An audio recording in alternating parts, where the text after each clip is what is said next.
Assalomu alaykum, hurmatli kuzatuvchilar.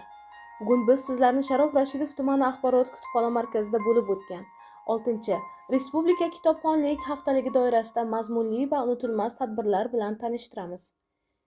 Kitob bu inson tafakkurini boyituvchi, ma'naviyatni yuksaltiruvchi bebaho xazinadir. Aynan shu maqsadda yurtimiz bo'ylab kitobxonlik madaniyatini rivojlantirish, yoshlarni mutolaaga jalb etish borasida keng ko'lamli ishlar amalga oshirilmoqda. Kitobxonlik haftaligi tantanali ochilish marosimi bilan boshlandi. Tadbirga so'zga chiqqan Sharof Rashidov tumani axborot kutubxona markazi rahbari kitobning inson hayotidagi o'rni, uning ma'naviy kamolotidagi beqiyos ahamiyati haqida alohida to'xtalib o'tdilar. Ta'kidlaganidek, kitob o'qigan insonning dunyoqarashi keng, fikrlashi teran bo'ladi. Yosh avlodni barkamol inson qilib tarbiyalashda kitobning o'rni beqiyosdir. Ochilish marosimi ko'tarinki ruhda, iliq va samimiy muhitda o'tkazildi.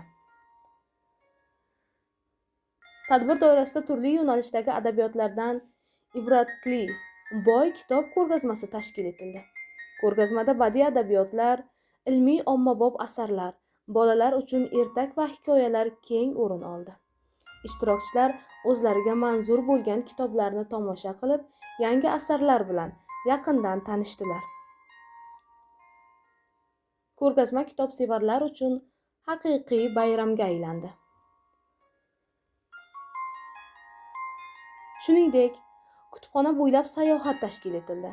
Unda jajji mehmonlarimiz kutubxonaning turli bo'limlari bilan, kitoblarimiz bilan yaqindan tanishdilar. Zamonaviy kutubxona nafaqat kitob o'qiladigan maskan, balki bilim va ma'rifat markazi ekanligini yana bir bor namoyon bo'ldi. Ishtirokchilar kutubxonadagi imkoniyatlardan foydalanish bo'yicha kerakli ma'lumotlarga ega bo'ldilar. Haftalik doirasida mazmunli davra suhbati ham tashkil etildi. Suhbat davomida jajji kitobxonlarimiz o'zlarini qiziqtirgan savollarga javoblar oldilar va jajji kitobxonlarimizga audio ertaklar qo'yib berildi. Bu esa suhbatni yanada qiziqarli va mazmunli o'tishiga xizmat qildi. Kitob bu insonning eng yaqin do'sti ekanligini yana bir bor ta'kidladi. Kitobxonlik haftaligi doirasida o'tkazilgan barcha tadbirlar yuqori saviyada tashkil etildi. Ular ishtirokchilarda katta taassurot qoldirib, kitobga bo'lgan qiziqishni yanada oshirdi.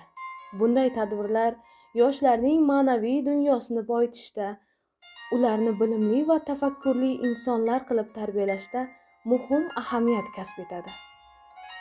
Aziz yurtdoshlar, keling, barchamiz kitob o'qishni odat qilaylik. Zero kitob bu bilim manbai, ma'naviyat chirog'i va kelajak sari ochilgan eshikdir. E'tiboringiz uchun rahmat.